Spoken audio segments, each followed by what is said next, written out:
We are back with our mini-series, and this next episode is going to be on step 2 for families that have loved ones in addiction or even recovery and are sober.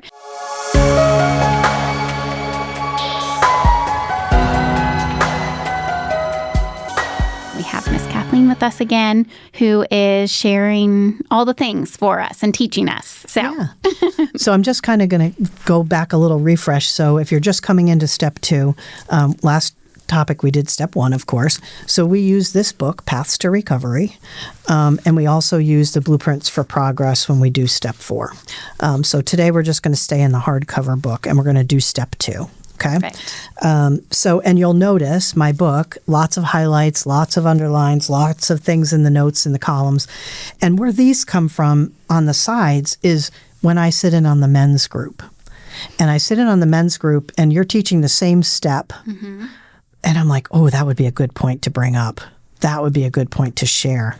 Because a lot of times I think the families want to know, well, what is my family member doing? They're doing the same steps, but they do it a little differently, right? And so the way we focus on in our steps is I keep bringing them back to this is us working on our side of the street.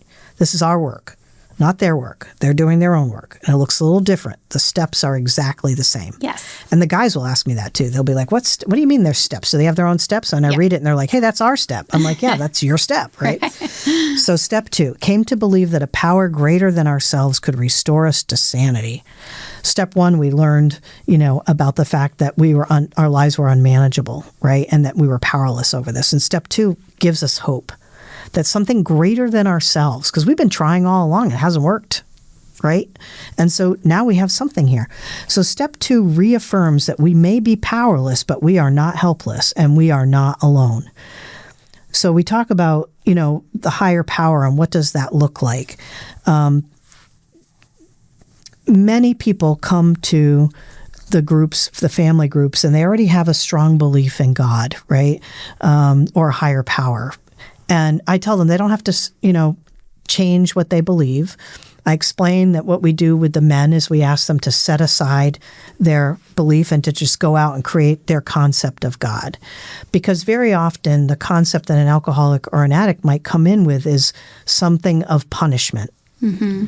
Based on their past experiences. Yeah. And so that's not possible to get well if you are just fearful of punishment. And so I share it like that. And I also share the fact that when the book was written in the 1930s by Bill W. and, Dr. Bob and Dr. Silkworth contributed, is that they recognized and acknowledged that they didn't want to exclude anyone. So if they talked about the Catholic book or the Methodist book or the Christian book or whatever, there would be a lot of people that wouldn't get well. Mm-hmm. And so they wanted to make sure that everyone felt welcome. But they recognize that because it's a 3-part problem, and one of the biggest parts of that problem is spirituality, spirituality had to be a component. Yes. Right? So we don't tell people who to believe in, how to believe, what that looks like, but we just know it has to be, it says it right here, basically, a power greater than ourselves. Mm-hmm. Or any other human being for that matter, because other human beings have tried to solve this thing and they haven't been able to do it. Right. And I just would love to point out real quick about step 2, which I think is really neat, is that it says we came to believe. Yes. We will come to believe. So we don't even necessarily have to believe at this moment in time. It says we will come to believe through this process and having an experience around it. Yes. And I thank you for bringing that up, because I also explain that to them, because many of them are worried because their family member goes in either with a different view or no view or angry, right? And just that word came is so important. Yeah. It doesn't happen today. Right. And it might happen. You could have a moment, but really what happens is it's over and over. Yes. In the process. You see it, right? But this is why these two are, the first few steps are so important to have the foundation, right? And we're speaking of a loving, caring, nurturing power that provides us with guidance. Grace, I write next to it, right? We need grace. As family members, we need grace because, again, very often we spend a lot of time in our unmanageability blaming ourselves. Mm-hmm. Did I do this wrong? Did I do that wrong? I should have known. Sort of thing. Again, as we consider step 2, it's often helpful to remember that came to believe is written in the past tense, right? few of us walked into the first meeting having all of our understanding about this, because they probably wouldn't come to a meeting if they knew everything, right? All right, let's see. We talk about freedom, right? We listen to experiences of others and want to have what they have: peace, serenity, happiness, faith, and joy, freedom. And we talk about the men experiencing that a lot. What is it about Chad or Jacob, or Tanner or Ryan that you see, or the other guys that are even earlier in recovery? Freedom. Yeah. One of our guys had a 2-year birthday today, right? And I remember the day he walked in the door. No. Yeah. It's amazing. Yes. And so that's the freedom that the other guys see. And so we want to be able to share that freedom.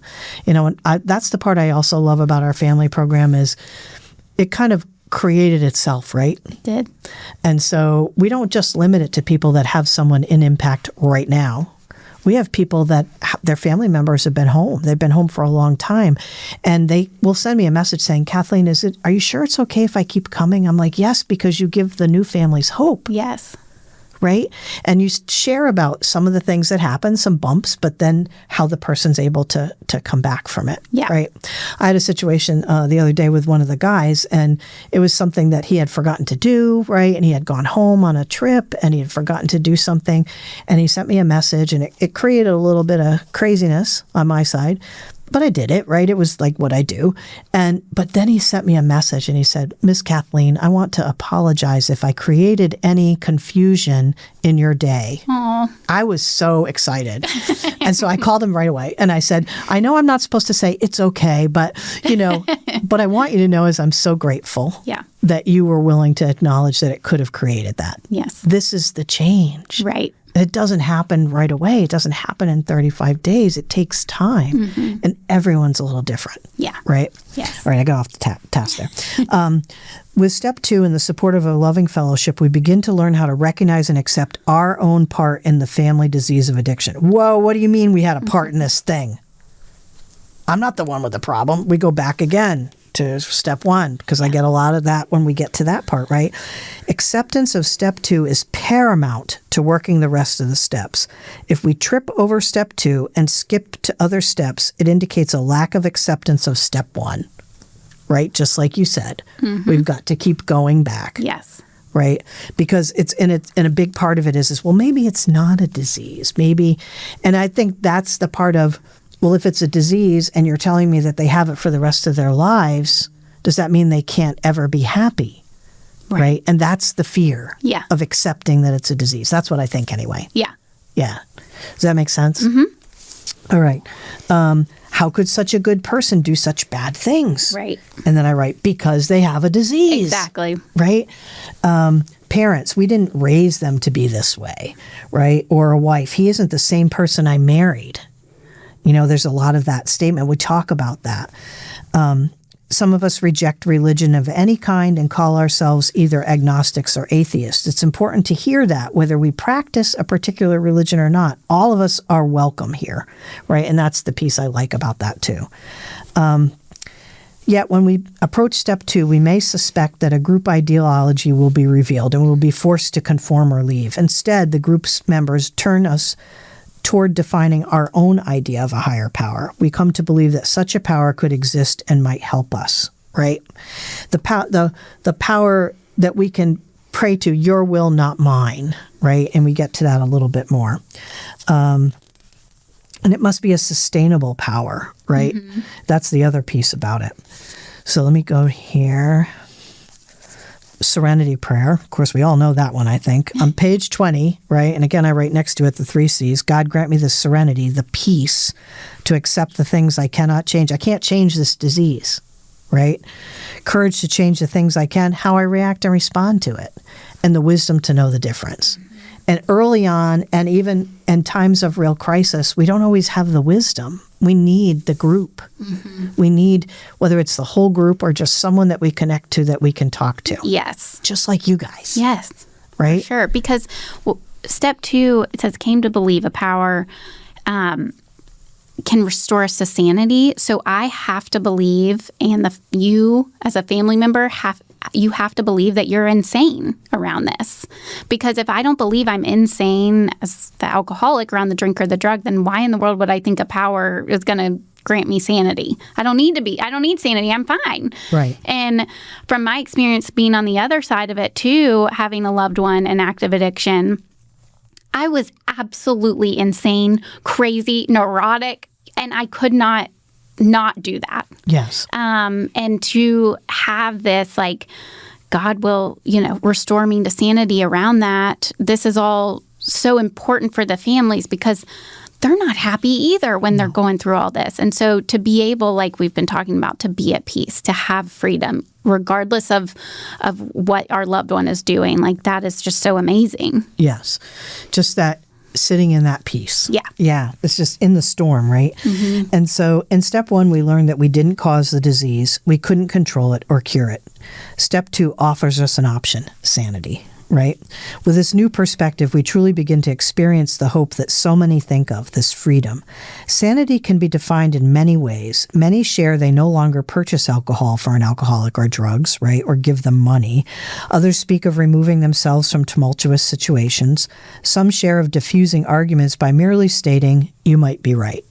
Chad does that all the time, right? And when I read this, I'm like, hey, Chad does that, if you say something and he'll just say, "You might be." Now I know when he says "you might be right," I'm like, oh man, he's doing it to me again, right? But it just works, Okay, gradually and gratefully, we develop a faith in a higher power. And sometimes this is hard for people to read that have had a strong faith. And I just say deepen that faith. Right? What does faith have to do with a higher power? Faith surrounds us in our daily living. When we rise in the morning, we have faith that there will be daylight when we open our window blinds. When we leave home, we have faith that the car will start and that other drivers will stay on their side of the road and that we'll arrive safely at our destination. Upon leaving a meeting, we have faith that the meeting will be there next week. Moreover, when we leave a meeting, we take with us the faith and wisdom of others, the words of love, encouragement, experience, and hope that we need for our spiritual growth, our side of the street. Mm-hmm. We also leave with a newfound trust that we are being restored to sanity. Yeah. And then they give us some great ideas, like saying the Serenity Prayer every morning and every evening, or anytime we feel overwhelmed, meditating on God, grant me the serenity, one word at a time, being still and asking for help whenever a situation seems too much to take. Just get quiet, right? We talk about the breath. Yeah. Recognizing sane behavior and acknowledging it, like noticing it. Right. Oh, instead of noticing everything that they're doing wrong, or that maybe how we're doing things wrong, 3 good things. Paying attention to things that are going well. Yeah. And I heard someone say a definition of the word serenity one time, clarity of thought. Mm. And so if we're insane, God, grant me the serenity, grant me clarity of thought around this situation. And I think what you're talking about, that like meetings and the connection between family members is so important, because there can be a family member saying, hey, that's an insane thought. That's an insane action. Right. And there's no judgment because just like us with addicts and alcoholics, we've all been there. Same for the family. So it's all super important. And what I love is when we have multiple family members from the same family. So like you said, they can call each other out on it. Mm-hmm. Hey, like, remember on page, how it said, oh my gosh, I'm doing that. Yeah. Right. And so I can say it and they might have an aha, but when another family member has the same language, just like you said, right?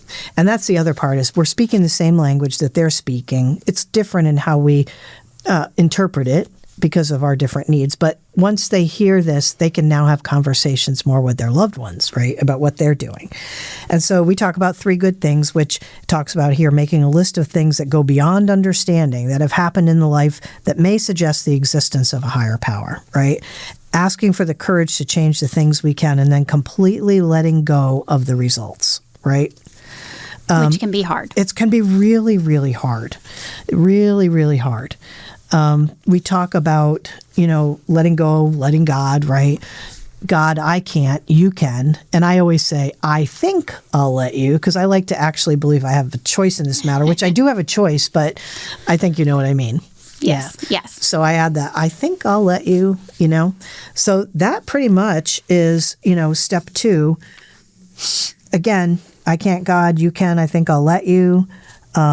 we talk about lack of power being the problem, because this is where a power greater than ourselves is essential to restore us to sanity. Because for us, a big part of what became our addiction was this chaos. Right. Yes. Where are they? What are they doing? It was a lot of time. Yeah. So what we spent all our time on was that. Yes. And now we take it away. And when they're in treatment, I always tell them, like, look, I tell the guys, your family's the calmest right now because they know where you are and you're safe, and someone else is doing all this 360 thing. They know where you are. But the families in that time, that's why it's so important for them to start doing this work then. You could do it anytime, but when you do it when they first go in, that's why the first thing they get is an email, right? This is the program. These are the books. These are the meetings. Come on. Yeah. Because if they can start to notice this, by the time their family member really starts to have more communication with them, they can have a better grasp for themselves on the manageability for themselves. Right. And, I think step 2, like you said, is that's where the hope is. Step 1 is hopelessness. Yeah. There's, no one's happy in step 1 because it's just this trying to control and you can't, and it's just this whole thing. So step 2 really does bring the hope, even if in the moment or the group that you're doing and they're not experiencing a God in that moment, they will come to believe. They will have an experience around it. So yes, absolutely. Just keep moving your feet in it. Yeah. Right. Yes. Perfect. Well, that's pretty much step 2. That's step 2. All right. Well, that's step 2. So if you guys have any questions, just drop them below in the comments and we will definitely get back to you. Thanks.